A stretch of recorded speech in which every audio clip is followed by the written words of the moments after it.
کیا اللہ کے رسول صلی اللہ علیہ وسلم کے دور مبارک میں 15 شعبان آیا؟ قبرستان تھا، مسجد تھی۔ کیا اللہ کے رسول صلی اللہ علیہ وسلم نے منایا؟ قبرستان کو چراغاں کیا، صحابہ کو دعوت دی، آؤ جائیں گے قبرستان کو، رات میں نماز پڑھی، 100 رکعت کی نماز جو تم بنا لیے ہو، کیا اللہ کے رسول صلی اللہ علیہ وسلم نے پڑھی؟ اچھا بھائی مکی دور میں بڑا ہی کیا ہے، قسم و پرسی کا زمانہ تھا، مسجد نہیں بنی تھی، اس واسطے 13 سال نہیں پڑھا، چلو مان لیا۔ لیکن مدنی دور میں تو مسجد نبوی بن گئی 1 ہجری کے اندر، پھر 2 ہجری 15 شعبان گزرا، 3 ہجری 15 شعبان گزرا، 4 ہجری 15 شعبان گزرا، 5 ہجری 15 شعبان گزرا، 6 ہجری 15 شعبان گزرا، 7 ہجری 15 شعبان گزرا، 8 ہجری 15 شعبان گزرا، حتیٰ کہ 8 میں تو مکہ بھی فتح ہو گیا، پورا حجاز آ گیا، اللہ کے رسول صلی اللہ علیہ وسلم کے ماتحتی میں پوری حکومت چھا گئی۔ 20 رمضان المبارک 8 ہجری میں مکہ بھی فتح ہو گیا، اب تو اسلام کا ڈنکا بجنے لگا۔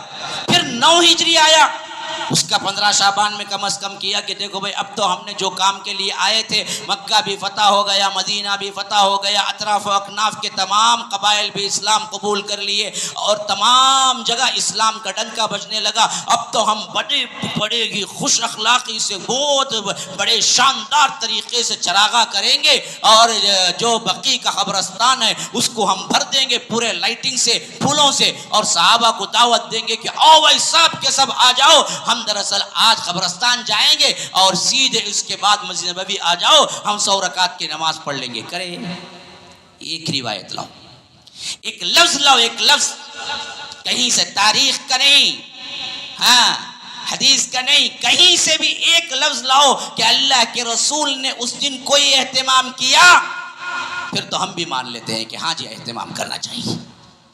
کوئی اہتمام نہیں کیا۔ 10 رمضان 10 شعبان گزرے، 10 عیدیں گزری۔ عید کے دن اللہ کے رسول نے نماز پڑھائی، عید الاضحیٰ کے دن اللہ کے رسول صلی اللہ علیہ وسلم قربانی کی، یہ تمام روایتیں شاہد ہیں۔ رمضان المبارک میں روزے رکھے، یہ تمام روایتیں شاہد ہیں۔ لیکن 15 شعبان میں کیا اللہ کے رسول نے دعوت دی نماز کے لیے، یا رات میں قیام کیا، یا صحابہ نے کیا، یا ابو بکر نے کیا؟ 3 خلافت کے سال آئے حضرت ابو بکر کی زندگی میں، کیا انہوں نے شب برات منائی؟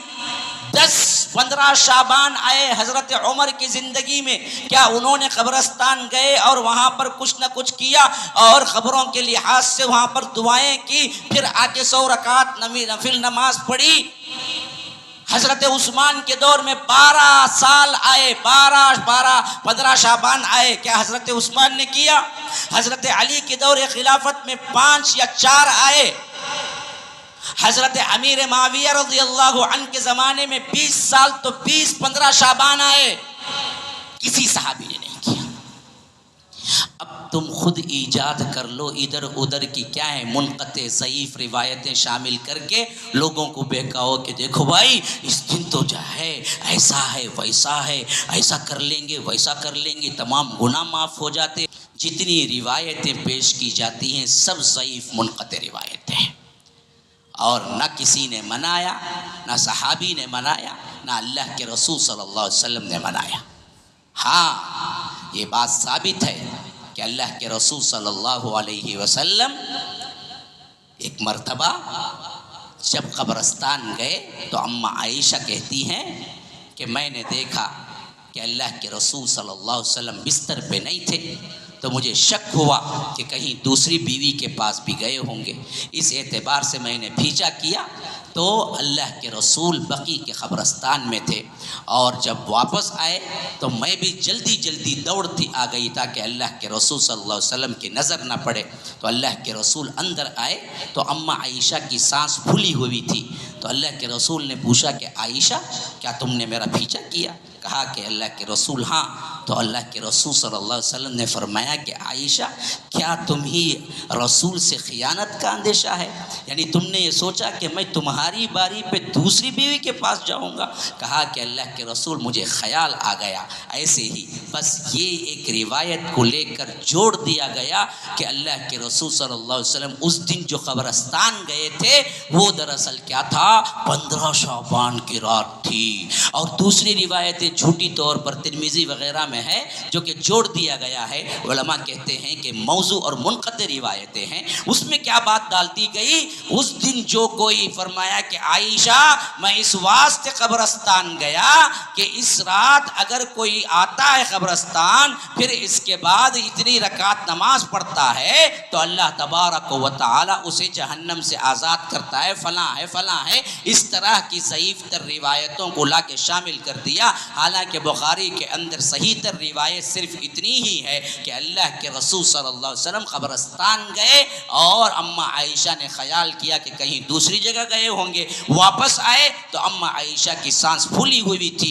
اللہ کے رسول نے پوچھا تو اماں عائشہ نے کہا اللہ کے رسول صلی اللہ علیہ وسلم نے بتایا کہ بات ایسی نہیں تھی، بس بات اتنی تھی کہ میرے پاس جبرائیل آئے اور تمہیں آواز نہ پہنچے ایسے میں اشارہ کیا اور میں بھی اشارہ کیا، اور حضرت جبرائیل نے کہا کہ آپ آئیے تاکہ اللہ کے رسول صلی اللہ علیہ وسلم کو اللہ کا حکم سنائیں۔ جب آئے تو کہا کہ تم، اللہ تبارک و تعالی نے بتایا ہے کہ اہل قبرستان بقی کے قبرستان میں جاؤ اور ان کے لیے دعا مغفرت کرو، اور وہ گئے دعائے مغفرت کی۔ بس اتنی خبر صحیح ہے جو اللہ کے رسول صلی اللہ علیہ وسلم سے ثابت ہے۔ کب گئے؟ وہ 15 شعبان ہی تھی، اس کی یہ فضیلت ہے، فلاں ہے، یہ تمام چیزیں جوڑ لیا گیا۔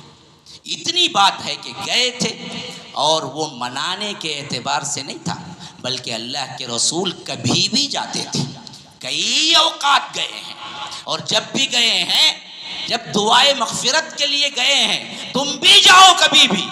15 شعبان مخصوص نہیں ہے، لیکن ہم 15 شعبان کے علاوہ کبھی جاتا نہیں۔ اس دن لیٹاں وغیرہ لگا کوئی سے بلاتے اندھیرے میں جاؤ بولو نا اسے، ہاں وہاں اٹا کا مر جاؤں گا جانگا بغیر لائٹنگ کے، کوئی بھی ساتھ نہیں، اکیلے جا کے دعا مغفرت کر کے آؤ بولو، کریں گا؟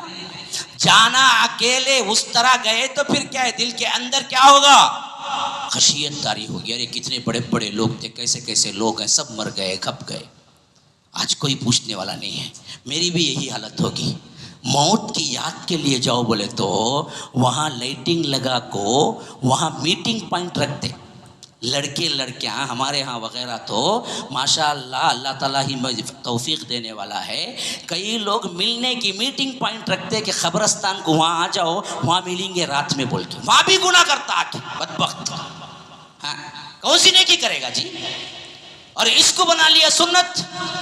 یاد رکھیے یہ چیز کے علاوہ کوئی چیز ثابت نہیں۔ اگر وہ فضیلت والی رات ہوتی تو اکیلے اللہ کے رسول نہیں جاتے بلکہ صحابہ کو کہتے، اور اگلے سال آتا تو پورے صحابہ مل کے جاتے، ایسی کوئی روایت نہیں ہے۔ تو یاد رکھو میرے بھائیو، بدعات سے بچو۔ پہلے ہی ہم جو عمل کرتے ہیں بہت تھوڑے ہیں، بہت تھوڑے ہیں، اب ان میں بدعتوں کو بھی شامل کر لیا تو یاد رکھو پھر تو پوری غارت گری، جو کچھ بھی نیکیاں ہیں وہ بھی برباد ہو جائیں گی، کیونکہ بدعت ایک ایسی چیز ہے جو کہ اللہ تبارک و تعالی اور اللہ کے رسول کو سخت ناپسند ہے، اور ان بدعتوں کی وجہ سے کبھی کبھی ہدایت بھی نہیں ملتی۔ ہاں جو بدعتی ہے اسے ہدایت ہی نہیں ملتی۔